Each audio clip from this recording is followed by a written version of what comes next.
नमस्ते। 4 साल पहले जब मैंने होम लोन के लिए अप्लाई किया था, तब मुझे होम लोन्स के बारे में ज़्यादा कोई जानकारी नहीं थी।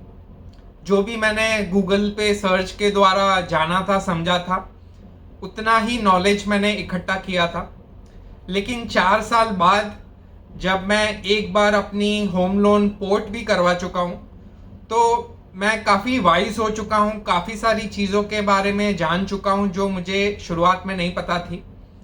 और आज की डेट में भी मैं सर्च करके देख रहा था कि कोई ऐसा आर्टिकल है, कोई ऐसा वीडियो है जो किसी भी ऐसे इंसान को पूरे डिटेल में समझा सके कि होम लोन लेने जाएं तो क्या किन किन चीज़ों के बारे में ध्यान रखा जाए, या फिर जिनका होम लोन चल रहा है उनके लिए भी कैसे तरीके हैं जिससे आप अपने ईएमआई को कम करवा सकते हैं या अपने इंटरेस्ट रेट्स को कम करवा सकते हैं। तो वो सारी डिटेल्स मैं बहुत ही सिंप्लीफाइड वे में इस वीडियो में कवर करूंगा। तो आप वीडियो को एंड तक ज़रूर देखें, चाहे आप न्यू होम लोन अप्लाई करने वाले हों या फिर आपका कोई एग्जिस्टिंग होम लोन चल रहा हो। कोई भी इंसान जब होम लोन लेने के बारे में सोचता है तो सबसे पहला ख्याल उसके दिमाग में एलिजिबिलिटी का आता है। तो चाहे आप कोई नया फ्लैट या नया प्रॉपर्टी या नया घर खरीद रहे हो, या फिर एग्जिस्टिंग लैंड पे, एग्जिस्टिंग प्रॉपर्टी पे आपको कुछ रिनोवेशन करवाना है या नया घर बनाना है या नई मंजिल ऊपर चढ़ानी है, तो सबसे पहला ख्याल तो यही आता है कि कितने का लोन अमाउंट मुझे मिल सकता है, राइट। तो सबसे पहला क्राइटेरिया हो गया एलिजिबिलिटी। तो जितनी भी बैंक्स हैं या जितनी भी हाउसिंग फाइनेंस कंपनीज हैं जो होम लोन्स देती हैं, उनके लिए आरबीआई ने गाइडलाइन सेट करके रखी है। ऑब्वियसली अगर आपका मान लो 1 करोड़ का खर्चा है, कोई घर खरीदना है 1 करोड़ का आता है, तो बैंक आपको पूरे 1 करोड़ के 1 करोड़ की लोन नहीं देगी। आपको उसमें से कुछ परसेंट ही लोन मिलेगा, बाकी आपको खुद का कैपिटल भी, खुद का इन्वेस्टमेंट भी करना पड़ेगा। तो जो क्राइटेरिया है जिसके बेसिस पे डिफाइंड होता है कि आप कितना लोन ले सकते हैं, उसको एक रेशियो है जिसको कहा जाता है loan to value ratio, LTV ratio. मतलब सिंपल भाषा में अगर मैं कहूँ तो अगर प्रॉपर्टी 1 करोड़ की है और बैंक आपको 80 लाख तक लोन ले सकती है, तो एलटीवी रेशियो हो गया 80%। ठीक है। तो जो अफोर्डेबल सेगमेंट के घर हैं, उसका डेफिनेशन है कि जिसकी वैल्यू 45 लाख 45 लाख के नीचे है, वो अफोर्डेबल सेगमेंट में आती है। उसके अलावा थोड़ा कारपेट एरिया का भी डेफिनेशन है, बट सिंप्लिसिटी के लिए हम मान के चलते हैं कि 45 लाख के नीचे की अगर आपकी प्रॉपर्टी है और उस पर आप होम लोन लेना चाहते हो, तो आप जो वैल्यू है प्रॉपर्टी की उसके 90% तक का लोन अमाउंट ले सकते हो, राइट। तो अगर समझो 45 लाख की ही प्रॉपर्टी है तो उसका 90% मतलब 40.5 लाख तक का आप लोन ले सकते हो। और जो नॉन अफोर्डेबल सेगमेंट है, मतलब जिसकी वैल्यू 45 लाख से ऊपर है प्रॉपर्टी की, उस पे ये LTV ratio, maximum LTV ratio 80% है।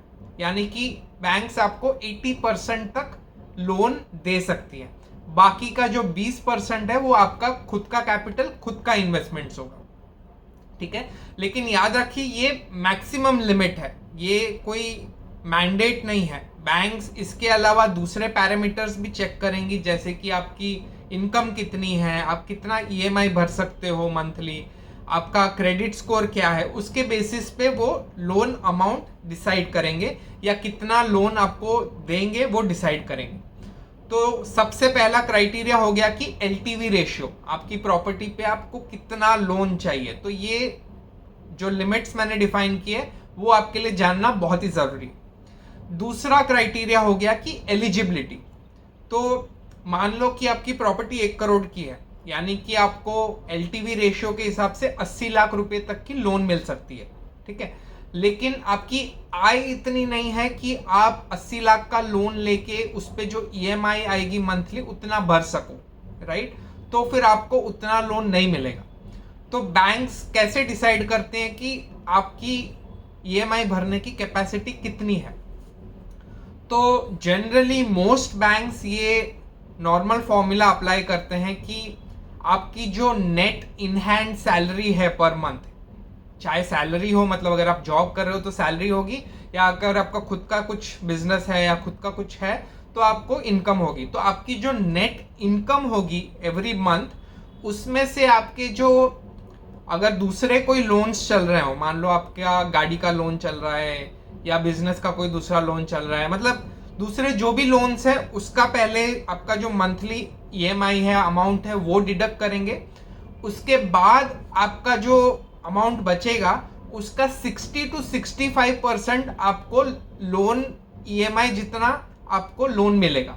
यानी कि मान लो सिंपल टर्म्स में कहूँ कि 1 लाख की आपकी आय है, और सिंप्लिसिटी के लिए अज्यूम करते हैं कि आपके दूसरा कोई ईएमआई नहीं चल रहा है, ठीक है। अगर वो दूसरा कोई ईएमआई चल रहा होता तो मंथली जितना भी है उतना आपको उसमें से 1 लाख में से डिडक्ट करना पड़ेगा। तो 1 लाख की अगर आपकी आय है और दूसरा कोई लोन नहीं चल रहा है, तो आप 60 से 65 हजार रुपये ईएमआई भर सकते हो बैंक के मुताबिक, राइट। क्योंकि आपको जो घर चलाने के लिए खर्चा होगा वो भी तो पैसे चाहिए होंगे। ऐसा तो नहीं है कि आपकी जितनी आय है उतने का उतना पूरा आप ईएमआई में भर सकोगे, राइट। तो बैंक्स जनरली ये मैक्सिमम क्राइटेरिया डिफाइन करते हैं 60 to 65%, उससे ज़्यादा कभी बैंक्स नहीं देते। तो ये आपका क्राइटेरिया डिसाइड होता है। और मान लो कि मल्टीपल अर्निंग मेंबर्स हैं तो वो अकाउंट में लेते हैं, जैसे कि हस्बैंड और वाइफ हैं, दोनों कमा रहे हैं, दोनों की इनकम है, तो दोनों की इनकम कंसीडर कर सकती है बैंक, अगर प्रॉपर्टी भी आप जॉइंट नाम से ले रहे हो, राइट। तो बेसिक फंडा यही है कि ये दोनों क्राइटेरिया के ऊपर, और तीसरी चीज आपका सिबिल स्कोर या क्रेडिट स्कोर, तो ये 3 चीजों के ऊपर बैंक्स डिसाइड करती हैं कि आपको मैक्स टू मैक्स कितना प्रॉपर्टी पे लोन मिल सकता है। तो इससे आपको एलिजिबिलिटी पता चल जाएगी। आपको अगर सिंपलिस्टिकली सर्च करना है तो आप काफ़ी सारी गूगल में सर्च करिए, काफ़ी सारी बैंक्स की एलिजिबिलिटी कैलकुलेटर्स हैं, तो आप उसमें अपनी आय डाल सकते हैं, जो आपका मासिक खर्चा है वगैरह वो सब डाल सकते हो। तो वो जनरली आपको एक रफ एस्टिमेट दिखा देगा कि कितनी आपकी लोन की एलिजिबिलिटी बन सकती है।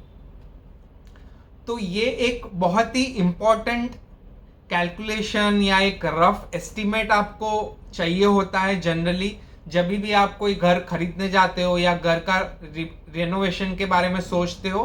तो ये एक आप सोचो, उससे पहले भी एक आपको अंदाजन चाहिए होता है। तो इसके बेसिस पे आप पता कर सकते हो कि आपको कितने की लोन अमाउंट मिल सकती है। आप थोड़ा सा उसको कंजर्वेटिव कम ही पकड़ के चलिए।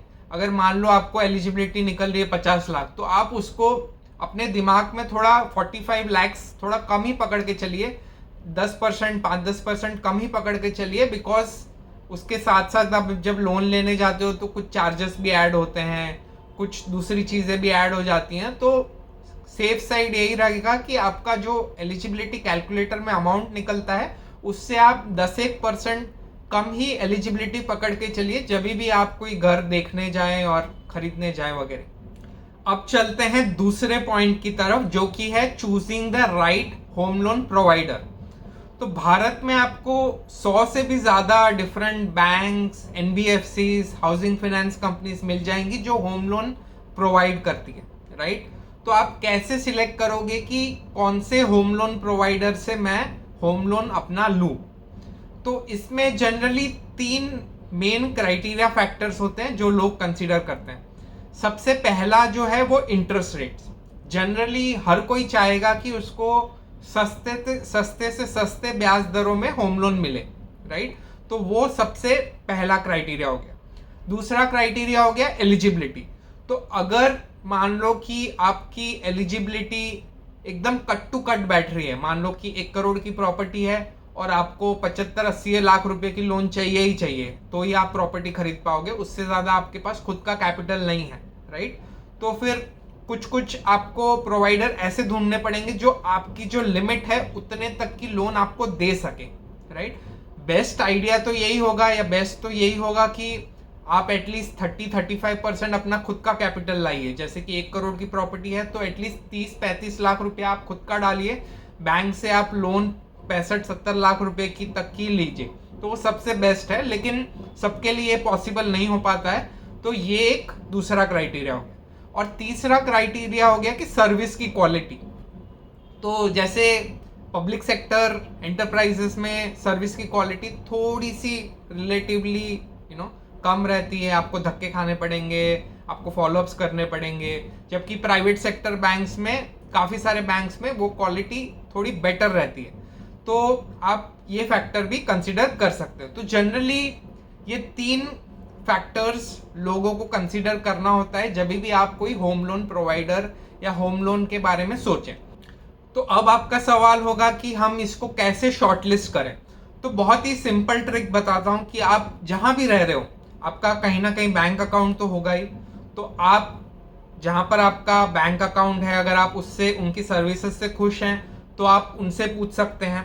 अदरवाइज जो बड़ी बड़ी बैंक्स हैं वो भी, उनके भी प्रोडक्ट्स और इंटरेस्ट रेट्स काफ़ी कॉम्पिटिटिव होते हैं और इनफैक्ट मोस्टली एकदम सबसे कम भी होते हैं। तो SBI हो गया, HDFC बैंक हो गया, आप इनसे कोटेशन ले सकते हो कि आपके इनकम के ऊपर, आपके क्रेडिट स्कोर के ऊपर वो कितना इंटरेस्ट रेट दे सकते हैं। या फिर आप किसी एग्रीगेटर के पास जा सकते हो, जैसे bankbazaar.com हो गया। वहाँ पर अगर आप डालोगे तो सामने से आपको मार्केटिंग कॉल्स आ जाएंगे कि HDFC से आएगा, SBI से आएगा, मतलब जो उनके टाइप्स होंगे उन सब का आ जाएगा कि हम आपको इतने में इंटरेस्ट रेट में आपको लोन दे देंगे, इतना लोन दे देंगे, इतने टेन्योर के लिए दे देंगे वगैरह। तो ये एक बहुत ही इजी तरीका है। आपको ऐसा नहीं करना है कि सिर्फ पहले से ही मन बना लेना है कि मैं इसी से होम लोन लूंगा। आप अपना होम लोन ले रहे हो, जिंदगी का जनरली वो बहुत बड़ा डिसीजन होता है। जनरली लोग 10, 15, 20, 25 सालों के लिए होम लोन लेते हैं। तो आपको ये जो अकाउंट होगा, होम लोन अकाउंट, उससे आपको कई कई सालों तक, दशकों तक जुड़ा रहना रहेगा। तो आप कॉम्पिटिटिव रहे, और मार्केट ओवरऑल काफ़ी कॉम्पिटिटिव है। तो आप ये रखिए कि जो सबसे बेस्ट डील मुझे देगा मैं उसके साथ जाऊंगा। अब चलते हैं तीसरे पॉइंट की तरफ, जो कि है कि अदर चार्जेस। तो जब भी आप किसी होम लोन के लिए अप्लाई करोगे तो आपको processing fees, documentation charges, valuation charges, Cersei charges etcetera के बारे में आप जानोगे, सुनोगे, राइट। तो जनरली किसी भी टाइम पे मोस्टली बैंक्स की, कुछ बैंक्स की ऑफर्स चल रही होती हैं कि जहां पर वो प्रोसेसिंग फीस या तो वेव ऑफ कर रही होती हैं या फिर कम प्रोसेसिंग फीस में आपको वो प्रोसेस करके दे रहे हो, क्योंकि ये भी एक सिग्निफिकेंट अमाउंट हो जाता है आपकी लोन का। 0.2% से लेके 0.5% तक के चार्जेस इसमें आपको ये सब में लग जाते हैं। तो जनरली जब भी आप डिस्कस करें तो इस चीज़ के बारे में भी बहुत क्लियरली पूछ लें कि मेरे को और एक्स्ट्रा क्या क्या चार्जेस देने पड़ेंगे और क्या कोई ऑफर चल रहा है जिसमें मुझे वो वेव ऑफ हो सकता है। तो मेजॉरिटी केसेस में अगर आप सामने से इसके बारे में पूछोगे और थोड़ा पुशबैक करोगे कि कहोगे कि मेरे पास दूसरे ऑफर्स हैं जहां पर मुझे प्रोसेसिंग फीस वेव ऑफ मिल रहा है, मुझे दूसरे ऑफर्स मिल रहे हैं, तो वो रिकंसिडर करके उनके पास जो मार्केटिंग उनके एम्प्लॉयज़ होते हैं या फिर जो लोन डिस्बर्समेंट ऑफिसर्स होते हैं, उनके पास ये ऑप्शन होता है कि अगर कोई अच्छा कस्टमर है तो वो उसको वेव ऑफ कर सकते हैं। तो इसके बारे में अगर आप पुशबैक करेंगे, इसके बारे में आप उनको थोड़ा प्रेशर करेंगे, तो चांसेस आर हाई कि आपको इसमें, इन चार्जेस में काफ़ी कुछ बचत भी हो सकती है। अब चलते हैं चौथे पॉइंट की तरफ, जो कि है ब्रेकअप ऑफ इंटरेस्ट रेट्स और इंटरेस्ट रेट्स का पूरा डायनेमिक समझने में।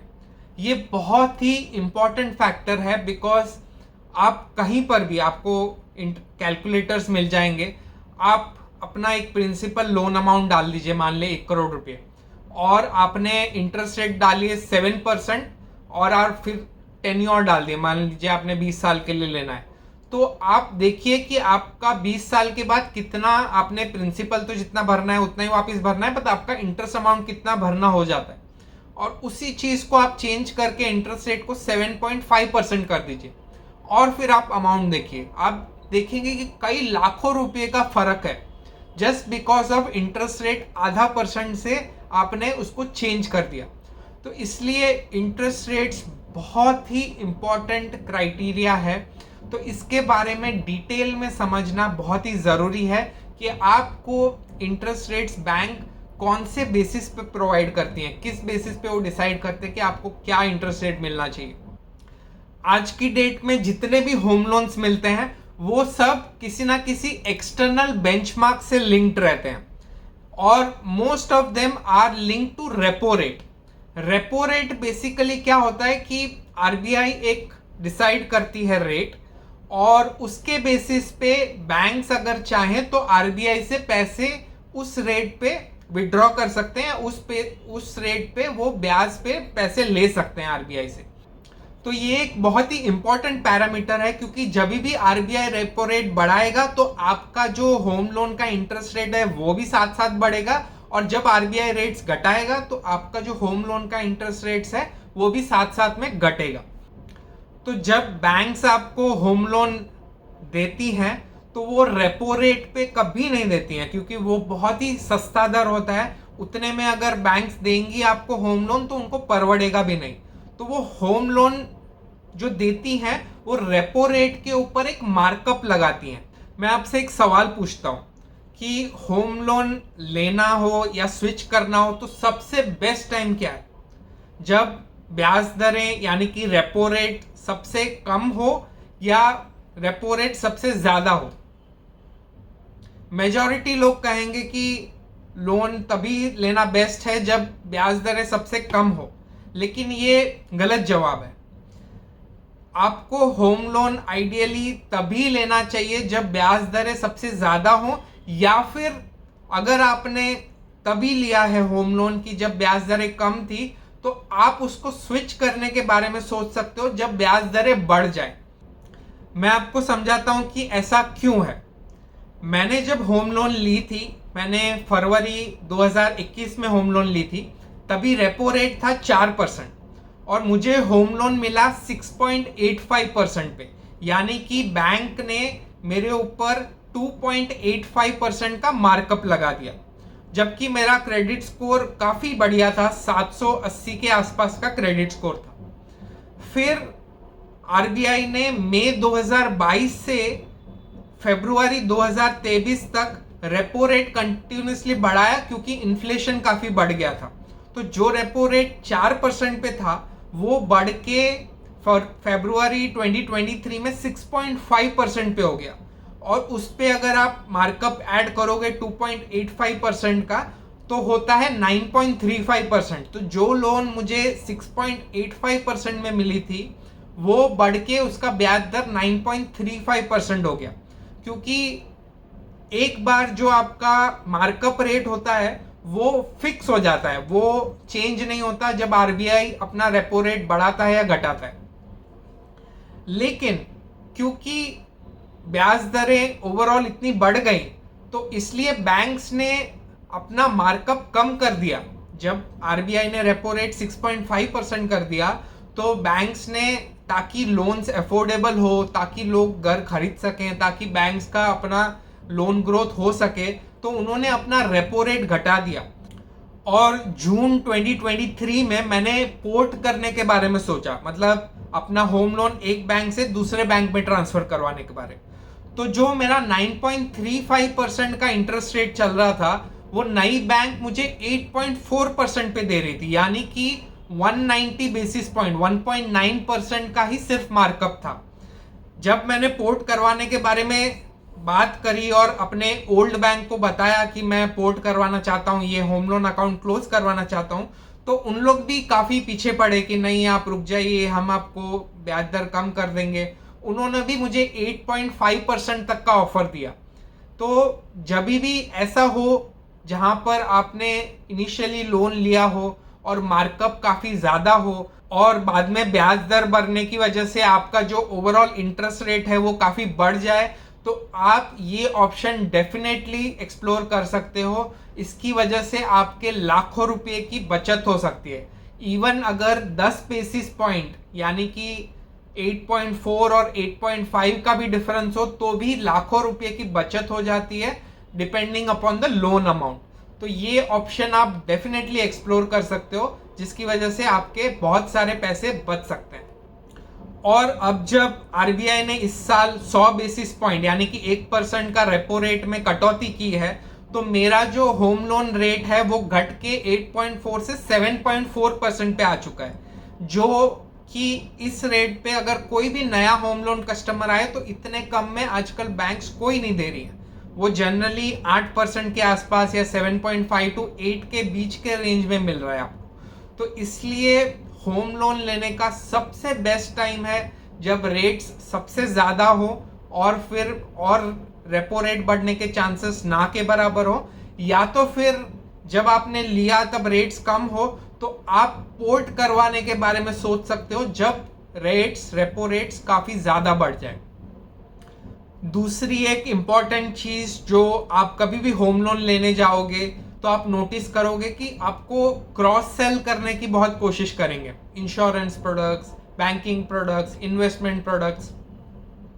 तो जब भी होम लोन लेने जाओगे तो जनरली सबसे पहले तो आपको वो बोलेगा कि प्रॉपर्टी इंश्योरेंस आपको लेना पड़ेगा, कंपलसरी है, अच्छा रहेगा वगैरह। एक बात हमेशा याद रखिए कि प्रॉपर्टी इंश्योरेंस या किसी भी और तरह का इंश्योरेंस कंपलसरी नहीं होता होम लोन के साथ। आरबीआई का ऐसा कोई मैंडेट नहीं है कि आपको लेना ही चाहिए। अगर आपकी खुद की इच्छा है, आपको लगता है कि वो वर्थ है और सिक्योरिटी आपको एक मिलेगी कि बाय चांस कुछ घर को कुछ हो गया तो आपकी प्रॉपर्टी इंश्योरेंस है, तो आप अपनी मर्जी से ले सकते हो। लेकिन कोई भी बैंक आपको ये फोर्स नहीं कर सकती कि आपको प्रॉपर्टी इंश्योरेंस लेना ही पड़ेगा। तो ये कुछ चीज़ें हैं जो इसके बारे में आपके लिए जानना बहुत ही ज़रूरी है, क्योंकि जब आप होम लोन करवाने जाते हो तो आपके अगर लाइफ में वो पहली बार करने जा रहे हो या दूसरी बार करने जा रहे हो तो आपके लिए लाइफ में एक बहुत बड़ा डिसीजन होता है। तो उस टाइम पे आप पे प्रेशर भी बहुत सारा होता है। तो काफ़ी सारे केसेस में आप विद इन प्रेशर सोच नहीं पाते हो कि ये लेना ज़रूरी है या नहीं। और जो मार्केटिंग कर रहे हैं, जो क्रॉस सेलिंग कर रहे हैं, वो तो जनरली उनको बेचना है तो इसी तरह से प्रेजेंट करेंगे कि नहीं नहीं ये तो ज़रूरी है, बहुत इंपॉर्टेंट है, आपका इतना भला हो जाएगा। अगर आप नहीं मानोगे तो आपको डराने की कोशिश करेंगे, नहीं ये तो मैंडेटरी है, इसके बिना हम लोन पास नहीं करेंगे। तो आप बिल्कुल भी इन सब चीज़ों में नहीं आए। अगर कोई आपको बोलता है मैंडेटरी है तो उसको बोले राइटिंग में दीजिए, और अगर राइटिंग में देता है तो आप उसके सीनियर ऑफिशियल्स के पास जाइए, क्योंकि आरबीआई का ऐसा कोई मैंडेट नहीं है। दूसरा इंश्योरेंस प्रोडक्ट्स जो जनरली बेचने की कोशिश करते हैं वो है कि आपका पर्सनल या टर्म इंश्योरेंस। वो कहेंगे कि अगर आपको अचानक कुछ हो गया, आपका डेथ हो गई, तो ये फिर इतना ईएमआई कौन भरेगा अगर आप ओनली अर्निंग मेंबर हो तो इसलिए वो लोग ये वाला इंश्योरेंस, टर्म इंश्योरेंस भी ज़बरदस्ती बेचने की कोशिश करेंगे कि नहीं आप ले लीजिए, आपका सेफ्टी रहेगा। अगर बाई चांस आपको कुछ हो भी गया तो टर्म के टेन्योर तक जितने भी ईएमआईज है वो टर्म इंश्योरेंस से भरा जाएगा वगैरह। तो डिपेंड, आपको अगर लेना है तो वहाँ से ले सकते हो, लेकिन उसका ऐसा होगा ना कि जितने का आप ले रहे हो वो होम लोन के टर्म तक ही उसका पीरियड रहेगा। जैसे ही आपने होम लोन पूरी भर दी तो फिर वो टर्म इंश्योरेंस के नल एंड वॉइड हो जाएगा। जबकि आप बाहर किसी भी और दूसरे इंश्योरेंस प्रोवाइडर के पास से टर्म इंश्योरेंस ले सकते हो या अपना लिमिट बढ़ा सकते हो जितनी आपने लोन अमाउंट ली उसके बेसिस पे, कि अगर बाय चांस आपको कुछ हो गया तो आपके डेथ के बाद आपके फैमिली मेंबर्स को उतनी अमाउंट मिल जाए। और एक सवाल जो लोगों के मन में अक्सर आता है कि जब ब्याज दरें बढ़ रही होती हैं या ब्याज दरें घट रही होती हैं तो जो बैंक्स आपसे ईएमआई ले रही हैं वो ऑटोमेटिकली जनरली वो अमाउंट चेंज नहीं करते based on the interest rates. तो वो आपके ऊपर होता है कि आप चेंज करवाना चाह रहे हो या फिर क्या करवाना चाह रहे हो। तो जैसे ब्याज दरें बढ़ते जा रही हैं और आपने ईएमआई अमाउंट चेंज नहीं किया तो आपका जो टेन्योर है वो बढ़ते जाएगा। जबकि जब ब्याज दरें घटती जा रही हैं और आपने अपना ईएमआई चेंज नहीं किया तो आपका टेन्योर घटते जाएगा। तो मेरा जनरली पर्सपेक्टिव इसमें यही रहेगा कि अगर ब्याज दरें बढ़ रही हैं और आप अफोर्ड कर सकते हो, जो एक्स्ट्रा अमाउंट भर सकते हो वो या तो आप खुद डिपॉजिट कर दीजिए वो होम लोन अकाउंट में, या फिर अपना ईएमआई अमाउंट रीसेट करवा लीजिए ऊपर की तरफ। जबकि जब ब्याज दरें घट रही हों तो आप वो ईएमआई अमाउंट को सेम रखिए, क्योंकि कैसा है कि जीवन में और फिनेंस में एक बहुत ही बेसिक नियम है कि खर्चा बढ़ाने में बिल्कुल टाइम नहीं लगता। आज आपके पास अगर मान लो 2 करोड़ रुपया भी आ गए और आपको एक हफ्ते में खर्चा करना है तो आप आराम से खर्चा कर सकते हो। आपने कुछ महंगी गाड़ी ले ली, आपने कहीं महंगा कुछ घूमने चले गए, महंगी घड़ी ले ली, महंगे कपड़े ले लिए, बैग ले लिया वगैरह वगैरह, राइट। तो खर्चा करने के लिए कभी भी ज़्यादा समय नहीं लगता, जबकि आय बढ़ाने में हमेशा मुश्किलात आती है। आपकी आय इतनी जल्दी से बढ़ने के चांसेस कम रहते हैं। तो जब भी आप होम लोन ले रहे हो, यानी कि आपके ऊपर एक डेप्ट है, तो अगर आपके पास ऐसा मौका आ रहा है कि आपका इंटरेस्ट रेट बढ़ गया, मतलब आइडियली आपको ज़्यादा भरने चाहिए, आपकी कैपेसिटी है तो आप उतने ज़्यादा भर दीजिए करिए। या फिर अगर इंटरेस्ट रेट घट गई, आपको एक्चुअली में कम अमाउंट भरनी चाहिए लेकिन आपकी ईएमआई जा रही है, आपकी टेन्योर कम हो रही है, तो उसको भरते रहिए, ईएमआई अमाउंट रीसेट मत करवाइए। क्योंकि जब बुरा टाइम आएगा, अगर आपको अचानक से कोई मुश्किलात आ गई, आपको पैसे की ज़रूरत पड़ी, तो ये जो आपने बचत की हुई है इस टाइम पे जब ब्याज दरें घट रही हो, वो आपको बुरे टाइम में काम आएंगी। तो चलिए, अपना और अपने फैमिली मेंबर्स का ख्याल रखिए। आई होप आपको ये वीडियो पसंद आया हो। तो आप अगर किसी ऐसे इंसान को जानते हो जिसका होम लोन लेने का इरादा है या फिर होम लोन एग्जिस्टिंग चल रहा है, तो उसे ये वीडियो ज़रूर फॉरवर्ड करिए। ये वीडियो को लाइक करें, चैनल को सब्सक्राइब करें और अपने दोस्तों और फैमिली के साथ शेयर करें। जय हिंद।